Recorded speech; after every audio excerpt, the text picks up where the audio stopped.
जय श्री कृष्ण। तद्विधि प्रणिपातेन परिप्रश्नेन सेविया उपदेक्ष्यन्ति ते ज्ञानिनस्त्वदर्शिनः। अध्याय 4 श्लोक 34। व्याख्या। तद्विधि, अर्जुन ने पहले कहा था कि युद्ध में स्वजनों को मारकर मैं हित नहीं देखता। गीता पहले अध्याय का 31वां श्लोक। इन आतताइयों को मारने से तो पाप ही लगेगा। गीता पहले अध्याय का 36वां श्लोक। युद्ध करने की अपेक्षा में भिक्षा मांगकर जीवन निर्वाह करना श्रेष्ठ समझता हूँ। गीता दूसरे अध्याय का 5वां श्लोक। इस तरह अर्जुन युद्ध रूप कर्तव्य कर्म का त्याग करना श्रेष्ठ मानते हैं, परंतु भगवान के मतानुसार ज्ञान प्राप्ति के लिए कर्मों का त्याग करना आवश्यक नहीं है। गीता तीसरे अध्याय का 30वां और चौथे अध्याय का 15वां श्लोक। इसीलिए यहाँ भगवान अर्जुन से मानो यह कह रहे हैं कि अगर तू कर्मों का स्वरूप से त्याग करके ज्ञान प्राप्त करने को ही श्रेष्ठ मानता है तो तू किसी तत्वदर्शी ज्ञानी महापुरुष के पास ही जाकर विधि पूर्वक ज्ञान को प्राप्त कर। मैं तुझे ऐसा उपदेश नहीं दूंगा। वास्तव में यहाँ भगवान का अभिप्राय अर्जुन को ज्ञानी महापुरुष के पास भेजने का नहीं, प्रत्युत उन्हें चेताने का प्रतीत होता है।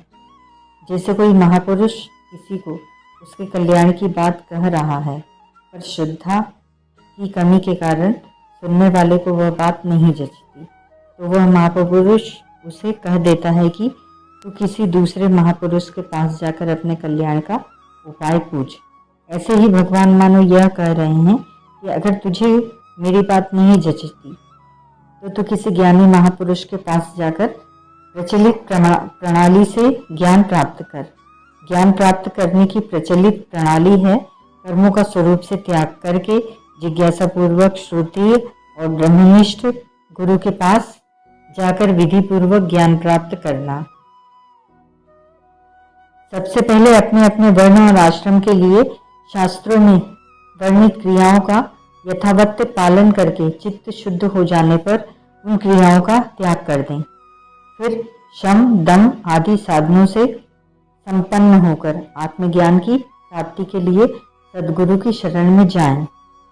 उस ज्ञान को प्राप्त करने के लिए वह जिज्ञासु साधक हाथ में समिधा लिए हुए विनय पूर्वक वेद शास्त्रों के ज्ञाता और तत्वज्ञानी गुरु के पास जाए। आगे चलकर भगवान ने 38वें श्लोक में कहा है कि यही तत्वज्ञान तुझे अपना कर्तव्य कर्म करते करते कर्मयोग सिद्ध होते ही दूसरे किसी साधन के बिना स्वयं अपने आप में प्राप्त हो जाएगा। उसके लिए किसी दूसरे के पास जाने की जरूरत नहीं है। प्रणिपातेन, ज्ञान प्राप्ति के लिए गुरु के पास जाकर उन्हें साष्टांग दंडवत प्रणाम करें। तात्पर्य यह है कि गुरु के पास नीच पुरुष की तरह रहें। नीचवत सेवेत सदुरुम, जिससे अपने शरीर से गुरु का कभी निरादर तिरस्कार न हो जाए। नम्रता, सरलता और जिज्ञासु भाव से उनके पास रहें और उनकी सेवा करें। अपने आप को उनके समर्पित कर दें, उनके अधीन हो जाएं। शरीर और वस्तुएं दोनों उनके अर्पण कर दें। साष्टांग दंडवत प्रणाम से अपना शरीर और सेवा से अपनी वस्तुएं उनके अर्पण कर दें। सेवया, शरीर और वस्तुओं से गुरु की सेवा करें। जिससे वे प्रसन्न हों वैसा काम करें। उनकी प्रसन्नता प्राप्त करनी हो तो अपने आप को सर्वथा उनके अधीन कर दें। उनके मन के संकेत के आज्ञा के अनुसार अनुकूल काम करें। यही वास्तविक सेवा है। संत महापुरुष की सबसे बड़ी सेवा है उनके सिद्धांतों के अनुसार अपना जीवन बनाना, कारण कि उन्हें सिद्धांत जितने प्रिय होते हैं उतना अपना शरीर प्रिय नहीं होता। सिद्धांत की रक्षा के लिए वे अपने शरीर तक का संघर्ष त्याग कर देते हैं। इसीलिए सच्चा सेवक उनके सिद्धांतों का दृढ़ता पूर्वक पालन करता है। परिप्रश्नेन,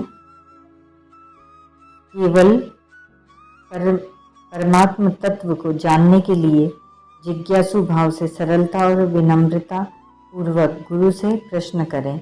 अपनी विद्वता दिखाने के लिए अथवा उनकी परीक्षा करने के लिए प्रश्न न करें। मैं कौन हूँ, संसार क्या है, बंधन क्या है, मोक्ष क्या है, परमात्म तत्व का अनुभव कैसे हो सकता है, मैं साधन में क्या क्या बाधाएं हैं,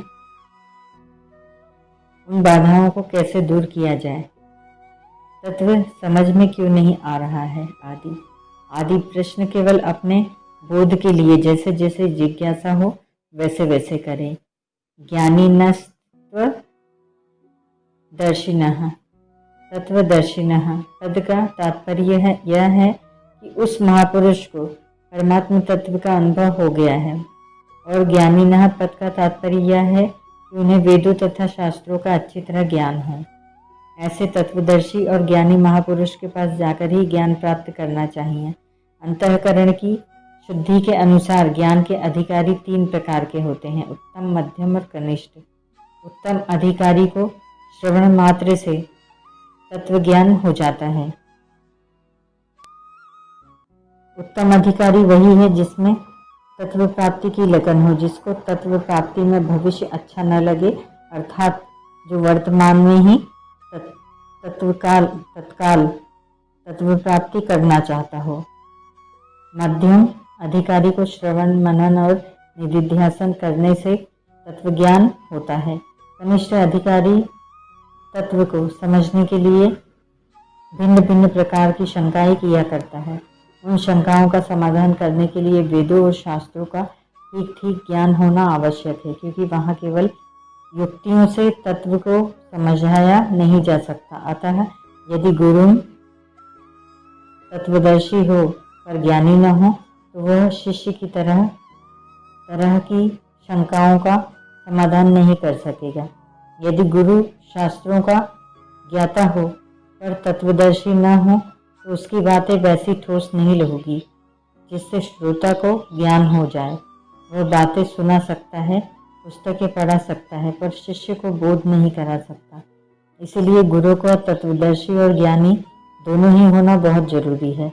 उपदेक्षयन्ति ते ज्ञानम, महापुरुष को दंडवत प्रणाम करने से, उनकी सेवा करने से और उनसे सरलतापूर्वक प्रश्न करने से वे तुझे तत्वज्ञान का उपदेश देंगे। इसका यह तात्पर्य नहीं है कि महापुरुष को इन सब की अपेक्षा रहती है। वास्तव में उन्हें प्रणाम, सेवा आदि की किंचन मात्र भी भूख नहीं होती। यह सब कहने का भाव है कि जब साधक इस प्रकार जिज्ञासा करता है और सरलता पूर्वक महापुरुष के पास जाकर रहता है, तब उस महापुरुष के अंतःकरण में उसके अति विशेष भाव पैदा होते हैं, जिससे साधक को बहुत लाभ होता है। यदि साधक इस प्रकार उनके पास न रहे तो ज्ञान मिलने पर भी वह उसे ग्रहण नहीं कर सकेगा। ज्ञानम पद यहाँ तत्वज्ञान अथवा स्वरूप बोध का वाचक है। वास्तव में ज्ञान स्वरूप का नहीं होता, प्रत्युत संसार का होता है। संसार का ज्ञान होते ही संसार से संबंध विच्छेद हो जाता है और स्वतः सिद्ध स्वरूप का अनुभव हो जाता है। उपदेक्षयन्ति पद का यह तात्पर्य है कि महापुरुष ज्ञान का उपदेश तो देते हैं, पर उससे साधक को बोध हो ही जाए ऐसा निश्चित नहीं है।